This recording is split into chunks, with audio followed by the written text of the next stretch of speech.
আসসালামু আলাইকুম। এবার এসএসসি পরীক্ষা নিয়ে শিক্ষা মন্ত্রণালয়ের জরুরি নির্দেশনা প্রকাশ।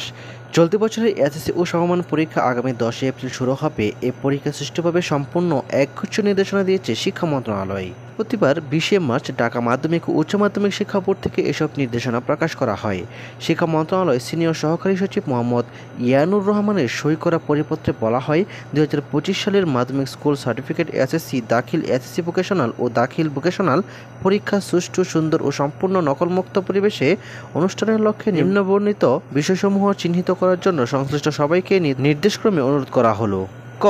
পরীক্ষা শুরুর কমপক্ষে 30 মিনিট আগে সব পরীক্ষার্থীকে অবশ্যই পরীক্ষা কেন্দ্রে প্রবেশ করে আসন গ্রহণ করতে হবে। অনিবার্য কারণে কোনো পরীক্ষার্থী নির্ধারিত সময়ের 30 মিনিট পর পরীক্ষা কেন্দ্রে এলে রেজিস্ট্রারের নাম, রোল নম্বর, প্রবেশের সময় ও বিলম্বের কারণ উল্লেখ করতে হবে। বিলম্বে আসা পরীক্ষার্থীদের তালিকা প্রতিদিন কেন্দ্রের কেন্দ্র সচিব সংশ্লিষ্ট বোর্ডকে অবহিত করবেন।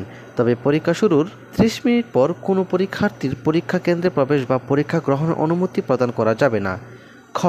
কেন্দ্র সচিব ছাড়া পরীক্ষা কেন্দ্রে অন্য কেউ মোবাইল ফোন ও মোবাইল ফোনের সুবিধাসহ ঘড়ি, কলম বা অনুমোদিত ইলেকট্রনিক ডিভাইস ব্যবহার করতে পারবেন না।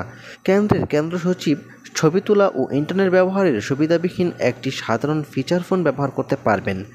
অননুমোদিত ফোন তো প্রিয় শিক্ষার্থী বন্ধুরা, এখানে আরও কিছু গুরুত্বপূর্ণ নির্দেশনা দিয়েছে। তোমাদের পরীক্ষা চলাকালীন কি কি নির্দেশনা মানতে হবে তাই কিন্তু এখানে উল্লেখ করা হয়েছে। তো প্রিয় শিক্ষার্থী বন্ধুরা, আমি সম্পূর্ণ পড়লাম না, সম্পূর্ণ পড়লে ভিডিওটি অনেক লম্বা হয়ে যাবে, তাই আমি লিঙ্কটি ডিসক্রিপশন বক্সে দিয়ে দিচ্ছি, তোমরা সেখান থেকেও পড়ে নিতে পারবে। তো ভিউয়ার্স, এই ছিল আজকের ভিডিও। পরবর্তী নির্দেশনা এবং সকল প্রকার আপডেট নিউজ পাওয়ার জন্য চ্যানেলটিকে সাবস্ক্রাইব করে রাখো। ধন্যবাদ সবাইকে। আসসালামু আলাইকুম।